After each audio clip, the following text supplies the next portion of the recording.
19 তারিখে যেটা হাইলাকান্দি সূর্য মার্কেটে ইউনিসেক্স পার্লারের মালিক হত্যা হয়েছিল, তো সেই মামলায় এফআইআর করেছেন উনার ভাই, এফআইআর করেছিলেন। তো সঙ্গে সঙ্গে হাইলাকান্দি পুলিশ ইনভেস্টিগেশনে নেমে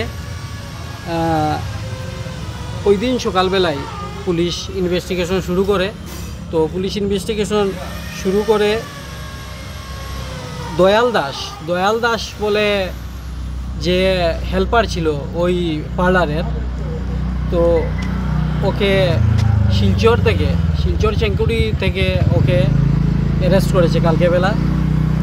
আর যে মারা গেছেন ওনার নাম হচ্ছে উত্তম শীল মারা গেছেন। আর ওনার ভাই গৌতম শীল হাইলাকান্দি পুলিশের কাছে এফআইআর দায়ের করেছিলেন।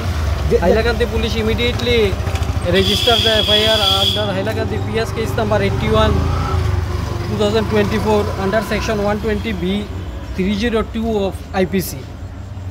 তো মেইন অ্যাকিউজড হচ্ছে গিয়ে রুমন বর্মন, যেটা পাওয়া গেছে এই বর্তমান জায়গায় অ্যারেস্ট করা হয়েছে যে ও মেইনলি ফ্রম ত্রিপুরা, তো ত্রিপুরাতে রয়েছে।